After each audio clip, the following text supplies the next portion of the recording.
So welcome to Knox, and in this episode we've got something very special for you because Adam Child is obviously with us and he's been riding the Bimota Tesi H2 on track.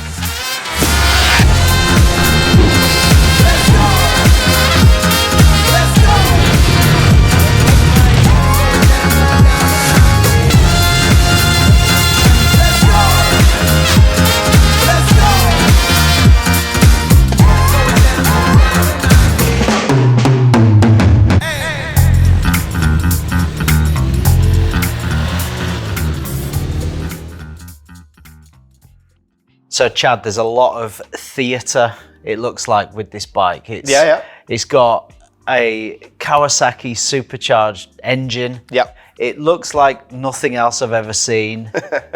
You know, in terms of the way it looks, and you'll be able to see it on the images, you know, it's got like two swing arms, you know. Essentially, yeah. One at the front, one at the rear. It's got loads of carbon on it. It's got a massive price tag.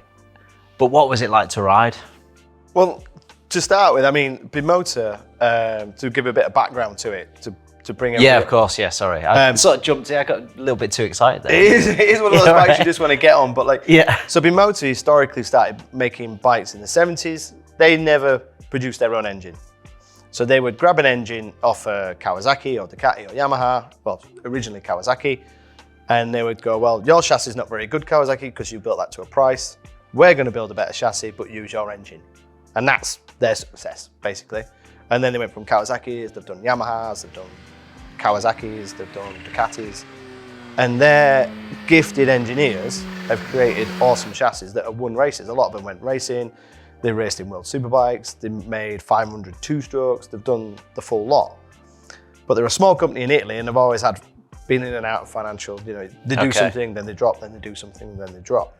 But was it 2-3 years ago, Kawasaki bought 49.9% of Bimota.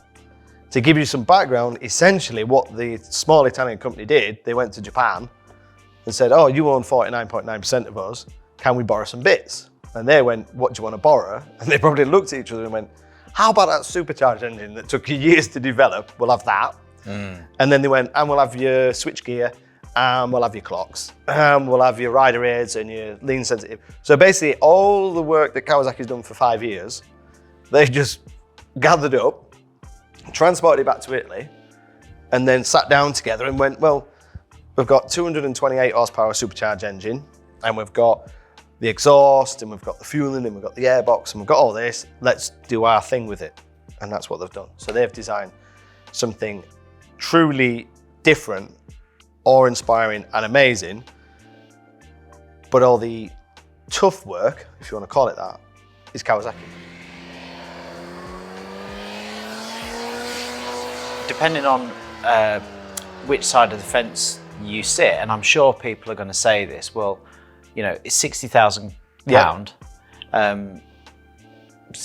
Undeniably, some people are going to go, well, it's just an expensive Kawasaki H2. For example. Yeah. So that is one, that is, you know, people will look at that at face value, won't they? But I know that there's a lot more in it. And actually, if someone like a Bimota and a small company and stuff, actually, if they were saying, look, we've developed our own supercharged motor and everything, you'd be thinking, well, yeah, okay. But actually, the amount of effort and R&D that has to go into that is massive, isn't it? So the big thing is the chassis and the weight. Yeah. So it's considerably lighter than a H2 because everything's carbon. Okay. Then the other side of it is, when we start getting technical, is you've got the famous Tesi front end. Talk us through that. So that's a hub steering front end. So that bolts directly onto the engine, and then a swinging arm that bolts directly onto the back of the engine, which is just a standard Kawasaki engine with some plates. So you don't have a frame. Okay. So you've lost all the weight of a frame. Okay. Because on a conventional bike, no frame. There's no frame. Ah. So that Tesi front end bolts onto the front of the engine.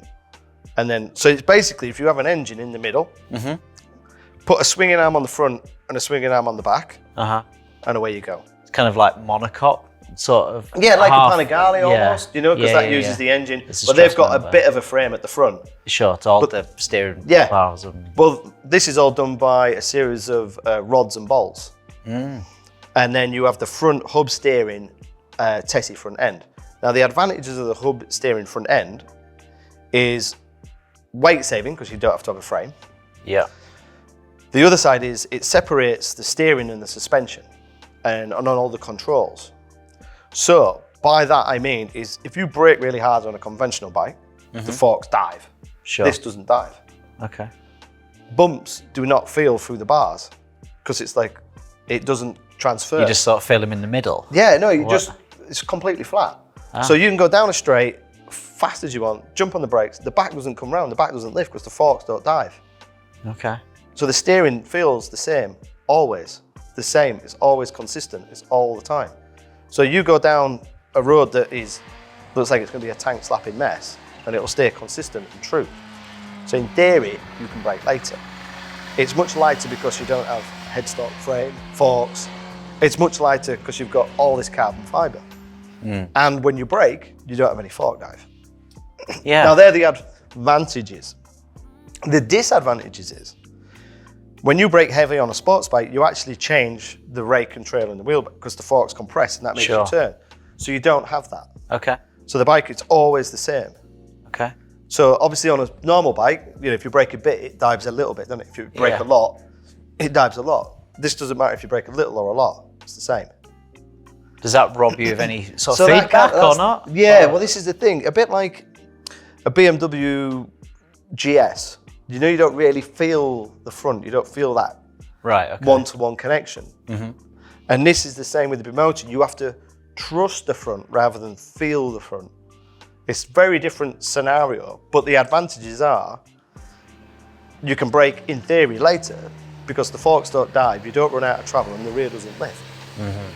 Sometimes when you put does it feel like well set up? Because obviously you can ride some bikes, right, and they dive really bad, and you have a badly set up bike and ride it hard, and it feels really bad. But if you have a good set up bike, you're not having that same rear wheel coming off the air quite as much. There's no backing in, there's no drifting, there's no rear wheel steering, there's none of that, and there's no fork dive. It's just planted braking. The riding initially feels strange, like a little bit like a sidecar, with because you counter steer and you correct, so you end up going, for the first.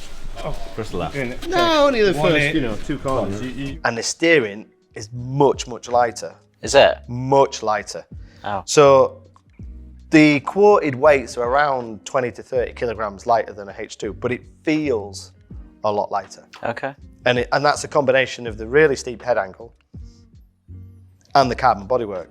And because it's got cornering ABS and massive Stylema Brembos, you kind of just go in. You go down straight, supercharged power, you jump on the brake. You can't roll it. I didn't have the bravery to roll it in on the brake because it's 60 grand and I didn't want to come back with a carrier bag full of bits going. No. Ooh, it's not what I expected. It's not the kind of bike you want to crash either, is it? No. I mean, it's not going to crash well, is it? I mean, that's going to be expensive. No, it's not. And you're not going to eBay like 4 stanchions for a Bimota Tesi H2. Bimota Tesi hub steering front end. Yeah.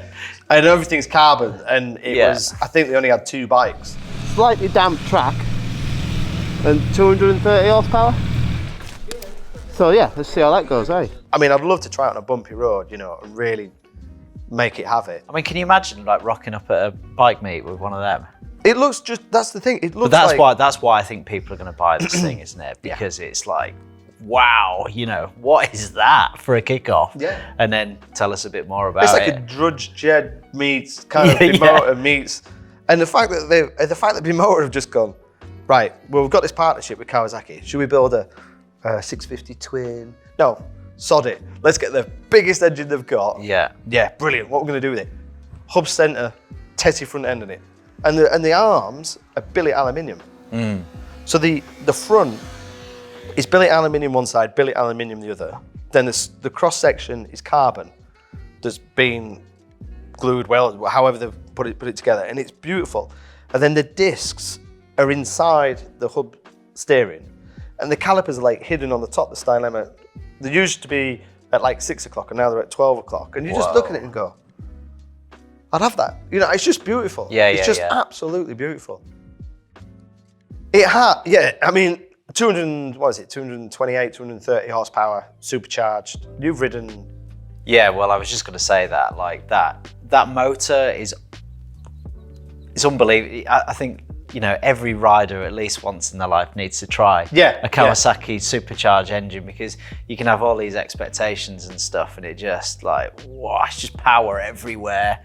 Like torque that's just like instant, you know. You just hit the floor and you go, whoop. Yeah, and the chirp, you know, I think. But because you've got so much power on that bike, it's so easy to go fast, quick. Yeah. So what you end up doing on the H2 is you go, whoop, and then you hit the brakes and you have the fork knife. Yeah.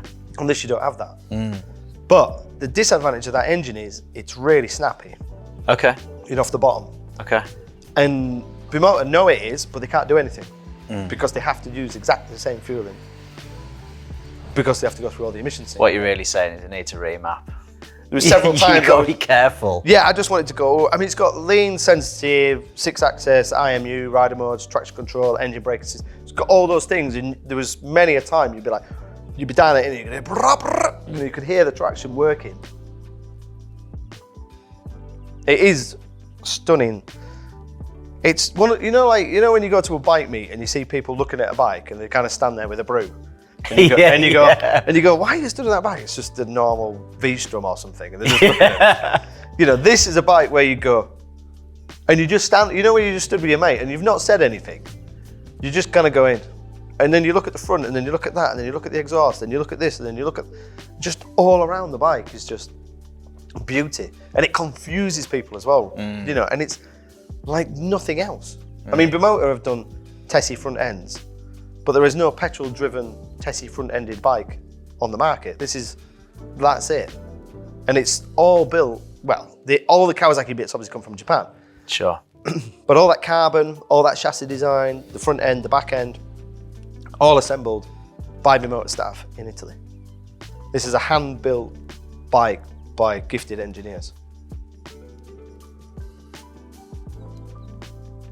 So, Chad, who do you think it's for?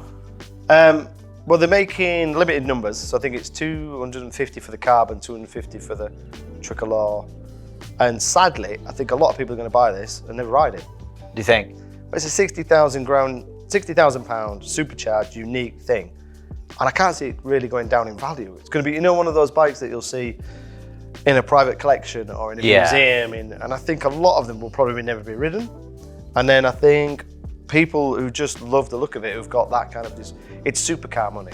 Sure. You know, when McLaren do a limited edition, yeah, which is chump change for some people, isn't it? For that type of person. Yeah. You know, those celebrities or footballers or whoever who've got, you know, they've got an Aston Martin, they've got a Ferrari, whatever, they've got a limited edition, you know, Superleggera. I mean, they're £90,000, I think, the Superleggera.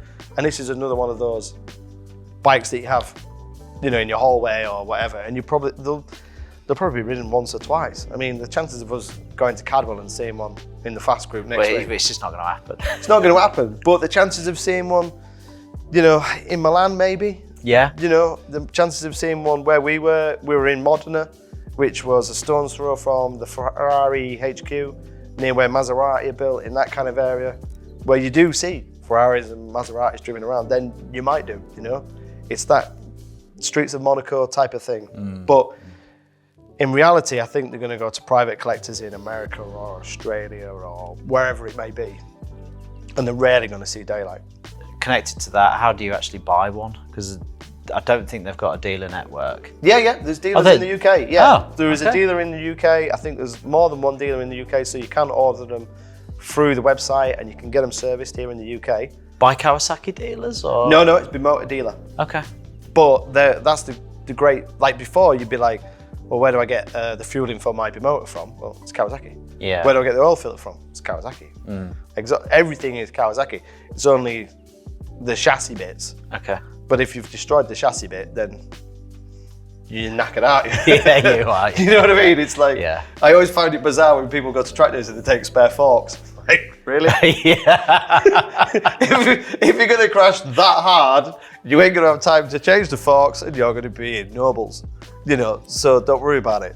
But everything, yeah, the chain, the sprockets, the fueling, the exhaust, the air filter, the oil filter, the service record is exactly the same. So you've got all that reliability that's already been proven because that bike's been out since 2015.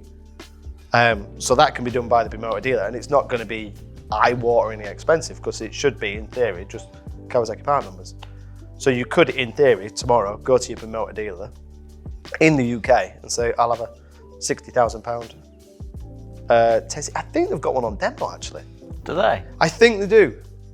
Right, well, on that note, I think you guys watching this should all go for a test ride. Well, and call up that Bimota dealer and Yeah. say, can I have a test ride, please? Because Adam Child told me I could get one. Yeah, maybe not in November. Yeah, maybe not in November, Yeah. on our 11s. And yeah. if anybody does take one for a test ride, they could ring us, take it to Cadwell. Yeah, that's right. What, just en route? Yeah, and let us have a go during lunchtime. There you go. That sounds like a fantastic idea. So yes, let us know what you think in the comment section. Do you like it? Do you love it? What do you like about this Tesi H2? We think it's a really, really interesting motorcycle, and definitely an expression of what can be special about motorcycle engineering and stuff. We think it's really cool.